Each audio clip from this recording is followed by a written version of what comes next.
Bueno, ¿cómo están? Otro encuentro de estos asincrónicos hasta que volvamos a vernos dentro de poco. Sé que el módulo pasado fue arduo, eran muchos temas para analizar, muchas perspectivas, con este afán de que obtengan matrices de análisis. Em, la, la cuestión que vamos a cubrir hoy es más anclada en la realidad y más anclada, o sea, en la realidad cotidiana, y vamos a ponerle foco a la cuestión que tiene que ver con, ya veremos, o qué nacen las percepciones, y vamos a desagregar algunos términos, algunas funciones en uso para entender cómo poder abarcarlas y entonces, como siempre comparto, poder gestionarlas de esa manera. Paso a compartirles la pantalla. Este es el módulo 3, aunque bueno, parecen más por los intercambios que vamos teniendo de manera sincrónica también, que suman muchísimo. Entonces, el módulo de hoy va a estar generando conocimiento, aprendizaje, yo creo, en 3 dimensiones. Vamos a plantear lo que es la ideación que ustedes iban a estar cubriendo durante la semana para poder compartir en el encuentro sincrónico. Después vamos a ponerle foco a lo que llamamos modelos mentales, y en esto de los modelos mentales vamos a digamos, a abarcar distintas cuestiones que tienen que ver con de qué manera lo que incorporamos a partir de las percepciones cobra vida en forma de un paño a partir del cual analizamos la realidad consciente o inconscientemente y generamos a partir de este paño el entregable de nuestra comunicación, que es la comunicación que se percibe más allá de nosotros. Y después me gustaría ponerle foco a una dimensión que es la empatía, viendo otra cara de la empatía, desafiando un poco lo que comúnmente conocemos como tal. Las 3 preguntas que hemos acordado en relevar para el encuentro sincrónico tenían que ver con esto, ¿no? ¿Cuáles eran y cuáles son, si acaso hay diferencias, habilidades sociales necesarias en la organización laboral? ¿Qué dolor tiene hoy la organización, tu organización o una organización modelo? Siempre obviamente se cuida la cuestión relacionada con la confidencialidad, pero ¿cuál es el dolor concreto de una organización con la que estés en contacto? ¿En qué se manifiesta ese dolor? Y proponer 2 líneas de trabajo estratégico clave, 2 planificaciones a partir del diagnóstico, planificaciones o implementaciones relacionadas con habilidades sociales para proponer, acompañar y revertir la situación del dolor, del problema.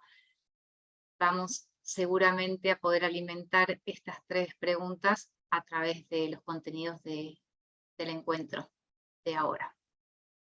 Entonces, vamos viendo en la materia que cada vez se va generando un solapamiento entre el ser, la persona, y el ser laboral, por esta hipótesis sostenida de que no hay tal ruptura. O sea, vamos un paso más allá de decir estamos buscando la articulación, el balance entre vida y trabajo. Vamos un paso más allá diciendo vida en el trabajo como parte de la vida, y por más de que juguemos distintos roles en cada escenario, el particular, el social, el laboral, el corporativo, etcétera, la apelación es a la congruencia, más allá de las contradicciones que nos habitan, como decíamos en la primera clase, la apelación es a la congruencia que genera la confianza. A su vez, el comportamiento queda cada vez más enlazado en este loop de sentido, el sentido que tiene mi trabajo, que retroalimenta el rol, que retroalimenta mis expectativas, mi vocación, mi autoestima. Cada vez más este loop tiende a ser, en un escenario de sustentabilidad del rol, del sentido, cada vez más consistente y más enraizado, cada vez sentido más anclado La moraleja, como vamos destacando a lo largo de los distintos encuentros, la moraleja es que la motivación, como vimos la vez pasada también, no solo tiene que ver con una predisposición ni con una consecuencia relacionada con lo emocional, lo afectivo, lo actitudinal, sino también con cuestiones que tienen que ver, que tienen un alcance y tienen una dimensión de gestión desde lo cognitivo y lo comportamental. Entonces, queremos despegar un poco que el comportamiento organizacional, por más de que es complejo, difícil de predecir porque hablamos de lo humano, tiene solo que ver, por ejemplo, tomamos la vez pasada dos procesos psicológicos básicos como son la percepción primero y la motivación, poniéndole foco a esos dos.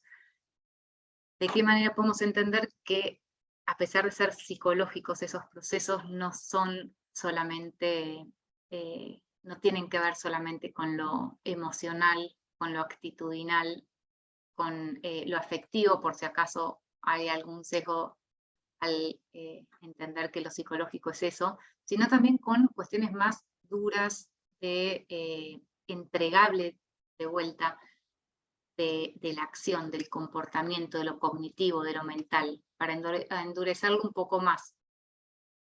Vimos la vez pasada estas matrices que quizás ya no quieran volver a ver sin sentir también la complejidad que acarrean, ¿no? Entrar a comprenderlas, pero como siempre les digo, es una cuestión de perspectiva con respecto a comprender los mecanismos para después ir a ponerle foco si es que es necesario, si lo consideran de esta manera. Para mí son grandes palancas para gestionar el comportamiento en la organización. Vimos distintos cortes de la organización, ¿no? Como el alcance de lo que es la gestión de la motivación en el momento del reclutamiento, en el rol, y después en algo así como si le llamáramos la mejora continua o el anclaje que decíamos antes de ese sentido. Vimos también comportamientos, pautas motivacionales y condiciones para la motivación desde el punto de vista de la persona, desde el punto de vista del usuario, del user experience, y también desde las propuestas, derechos, responsabilidades y alcance de la organización en ese sentido. Y le pusimos foco también a este modelo clásico, sobre todo en el punto 3 y 4, de las pautas de autodeterminación, de la expresión del sí mismo, de esa completitud, y de los valores interiorizados, internalizados, y del autoconcepto. Y vamos a ver el concepto de sí mismo o el autoconcepto. Seguramente han escuchado hablar más de la autoestima. Antes de la autoestima está el autoconcepto, que es una forma más objetiva de entender que percibimos que somos. La autoestima tiene más que ver con algo menos cognitivo y más emocional, o con qué nos provoca eso que sabemos, pensamos, sentimos que somos. O sea, la autoestima vendría a valorar el autoconcepto. No se preocupen demasiado por estas sutilezas, es porque vamos a estar retomando esto pronto. En definitiva, nos dice de vuelta nuestra columna vertebral, Edgar Schein, lo que hay en juego en el contrato transaccional de las personas que hacemos las organizaciones, y la organización en sí misma, como si pudiéramos hablar, que no se puede, ¿no? Estoy desafiando eso, pero si podemos separar a la persona de la organización, en definitiva lo que hay en juego es un contrato psicológico. Muchas veces es tácito, la mayoría de las veces es tácito, y después, como vamos a ir viendo cuando analicemos cultura, hay partes que tienen que ver con los supuestos, o sea que siempre se van a mantener tácitas estas cuestiones del contrato psicológico, como muchos ejemplos que ustedes han traído en el encuentro sincrónico, y hay cuestiones que tienen más que ver con el comportamiento. Entonces, en el contrato psicológico que se, digamos, firma al ingresar y después se va actualizando, podemos entender entonces qué está en juego cuando se habla de expectativas, de las expectativas que las personas tienen de la organización cuando entran y a lo largo de su vida en el lugar, y de la organización en relación con la persona, y a qué distancia quedó ese contrato inicial. De alguna manera, la propuesta es que es imposible pensar en comportamiento, percepción de comportamiento organizacional si no tenemos en cuenta este gran marco que es el contrato psicológico, que ya les digo está sobre todo nutrido sobre una o de una, un bagaje que tiene que ver con los supuestos, con el inconsciente, con los digamos, con aquella información que todavía no es procesada consciente, sistemáticamente, en otras palabras, que no sabemos que nos habita y sin embargo podemos sentirlo, percibirlo con total certeza. Entonces, si analizamos el contrato psicológico desde estos dos puntos de vista, de personas y organización, encontramos esto, que por parte de la persona, sobre todo, tiene que ver el contrato con la satisfacción y con la realización o autorrealización que espera encontrar en ese lugar al que suma su esfuerzo. Por parte de la organización, lo que está esperando a cambio es eficiencia, que la tarea se haga y se haga bien, que el producto, digamos, que el producto o el servicio refleje esa maestría o esas capacidades de las personas que la forman a la organización, y en última instancia, y es muy importante aclararlo en este contexto de, sobre todo, maestría en comunicación en las organizaciones, aunque también obviamente en la de gestión del cambio, en la reputación que esas personas que nosotros sumamos a la organización a la cual pertenecemos. Es interesante entonces, una vez más, esto podría también ser una matriz de análisis en crisis, qué parte del contrato, qué parte de las expectativas mutuas se rompieron. Y en dónde estaría entonces, esto se puede combinar con el resto de las matrices, en dónde podría estar entonces la planificación de la reversión de esa crisis, de la propuesta de cambio. Estamos entonces, esta es la matriz que nos va guiando también a lo largo del desarrollo de la materia. La vez pasada dijimos que estábamos moviéndonos en esta cuestión de la empatía y los procesos, los filtros, etcétera. Vamos a poner más foco en estos procesos y filtros de percepción e ir hacia aquí, hacia esto que parecería extranjero al hablar de organizaciones laborales, la autoestima, ¿no? Parecería privado, propio, individual. La propuesta siempre es entender de qué manera impacta autoestima en comunicación corporativa, digámoslo así, o en la reputación de una organización, pasando por todo lo que vamos viendo y vamos internalizando. A mí me gusta mucho escucharlos, aprendo mucho de las distintas realidades organizacionales. Incluso, y capaz sobre todo también cuando hay más preguntas o hay más cuestiones por desarrollar o por hacer que ya resueltas. Se aprenden de las dos formas. Esto lo habíamos visto al principio, si el 100%, ¿no? Dicho por el gurú de Simon Sinek, 100% de los colaboradores son personas, de los clientes son personas, de los inversionistas son personas. Si no las entendemos, no entendemos el negocio. Natalia Gresuch fue invitada a la primera de las clases sincrónicas, presenciales. Ella trabaja en una organización muy interesante que es Planetree, que lo que trabaja Planetree es en organizaciones de salud. El foco, en vez de el foco en el paciente, es también es una propuesta con un paso más, y es el foco en la persona, desde que se entiende que quienes trabajan en las organizaciones de salud y necesitan ser foco de la organización, no solo el cliente externo, el paciente, sino también quien tiene la relación con él. Tengo los lineamientos de Planetree, por si les interesa observarlos, porque es muy interesante. Esta es una certificación de calidad, entonces entender qué se mide desde una certificación de calidad, que lo que está midiendo, a donde está buscando indicadores, es en esto del foco en la persona, qué tanto una organización pone foco en la persona. Esto es específicamente para organizaciones de salud, pero por supuesto se pueden extrapolar la estrategia y la práctica. En este artículo del Harvard Business Review, HBR, que es bastante reciente, y habla de esto, ¿no? De los CEOs, ¿qué implica ser bueno con las personas?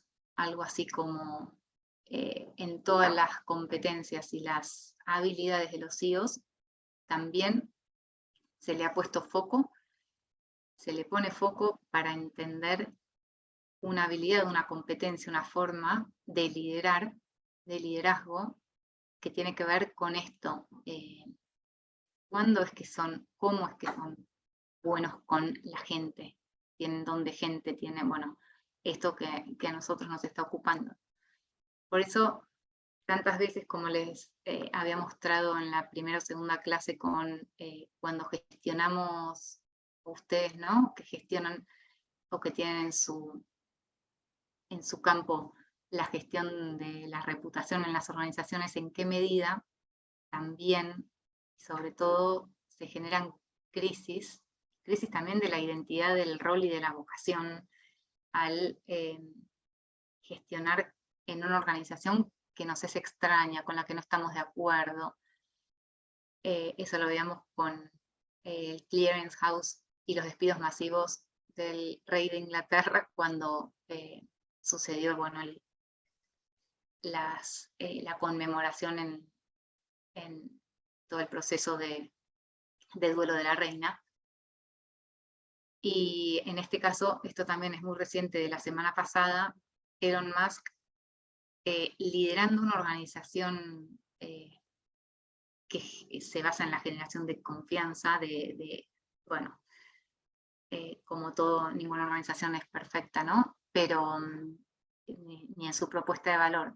Ahora, ¿cómo se sigue, en definitiva, gestionando el comportamiento organizacional, la comunicación interna, la razón de ser colaborador en una organización, cuando nuestro reporte o la cabeza de la organización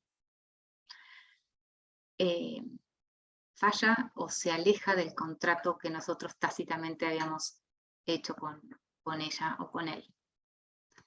Entonces, volviendo al artículo de Harvard, las organizaciones en esto de que necesitan CEOs o líderes que tengan roce con las personas, que tengan don de gente, que sean buenos con los seres humanos, lo tienen en el campus este artículo, recalcan esto, ¿no? Que los líderes sean buenos con la gente, que implica, yo creo que este es el derivado del planteo anterior, que es muy amplio, buenos comunicadores, buenos para la construcción de relaciones, que se sobreentiende, se logra solo a partir de la buena comunicación, y que sean buenos resolviendo problemas orientados con una orientación a gente. Ahora, ¿en dónde empieza esta gestión estratégica en la organización? Si la demanda de los colaboradores es líderes con este perfil, y más allá de que naturalmente o de forma innata, con un carisma dado, las organizaciones puedan proponer líderes con estas características,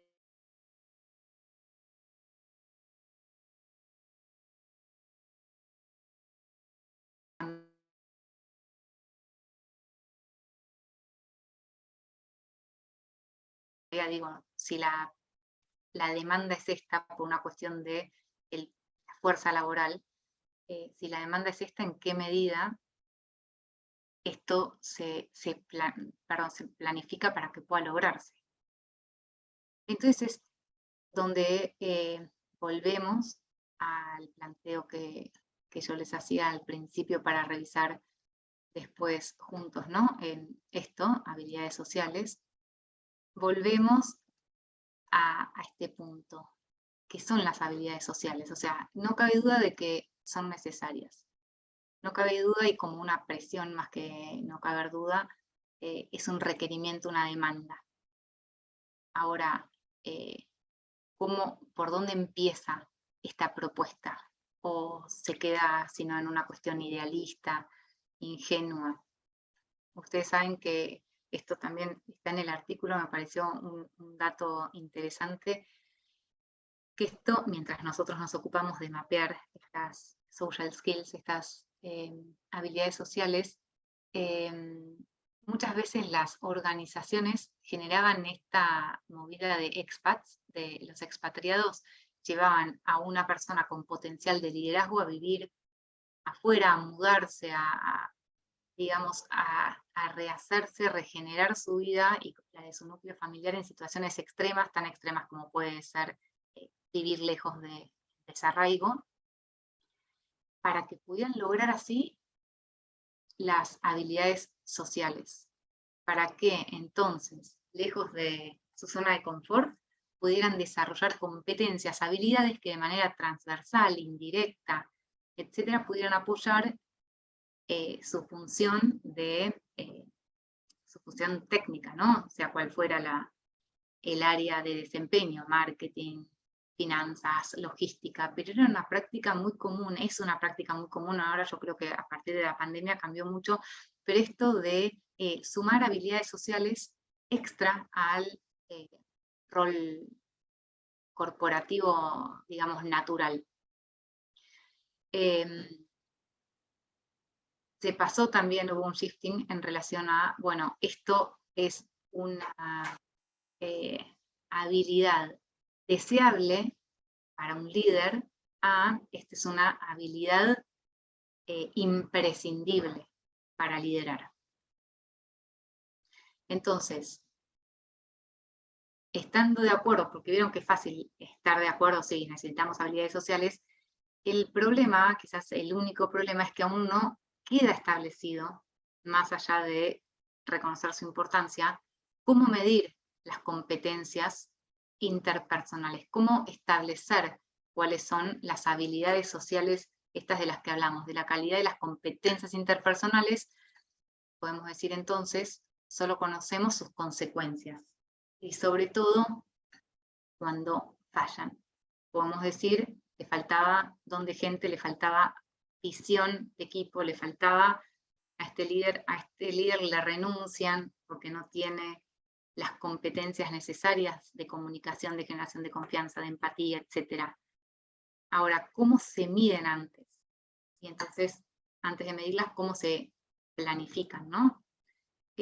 También me parece muy gráfico la manera en que este artículo destaca dos grandes drivers para el foco en habilidades sociales, y que tienen que ver con esto de la complejidad y el tamaño de la organización. Es verdad, es cierto, podemos acordar en que el tamaño de la organización, bueno, eso depende en cada realidad, pero que la complejidad es a la vez una necesidad. Gestionar en entornos complejos es a la vez una necesidad, como es a veces un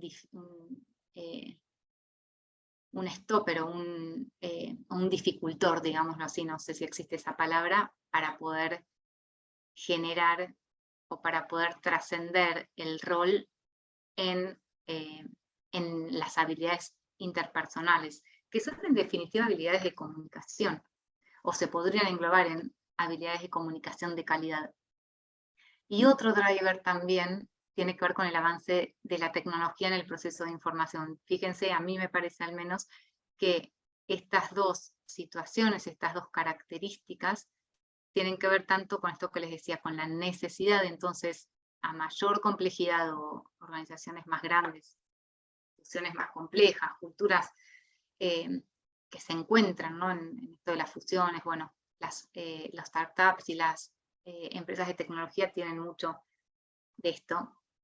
Entonces, a la vez es una necesidad, entornos complejos, tamaño, automatización tecnológica de tantos procesos organizacionales, y tanto como es un desafío o una necesidad, es también un impedimento. Por eso estamos nosotros, quienes tenemos la vocación de la comunicación, para establecerlos, para discutirlos entre nosotros, para aprender de nuestras prácticas, para sacarle cualquier velo de ingenuidad o de, digamos, o de falso optimismo a la situación, y sin embargo, con el realismo decir, entendamos que esto que para mí es es información o dato de calidad para identificar, promover, potenciar habilidades sociales, por más de que sean las básicas, por más de que sean el punto de partida, puede ser a nivel organizacional o puede ser a nivel de nuestro equipo. Estamos nosotros los de comunicación para liderar, estamos nosotros, para liderar esa propuesta, ese cambio. Idealmente, me encantaría poder hacer como un prototipado, ¿no? Como si fuera un design thinking, tener con ustedes la definición, la ideación de las habilidades sociales necesarias, y testear, prototipar y testear. Esto quizás forme parte de un trabajo final. Ahora, si ustedes traen, porque design thinking no vamos a poder hacer de esta manera, pero si ustedes trajeran estas preguntas resueltas para el próximo encuentro, vamos a hacer lo mejor por generar de este equipo un prototipo que funcione. Yo voy a seguir con un video 2, con una parte 2 de este módulo, y por ahora los dejo con esto.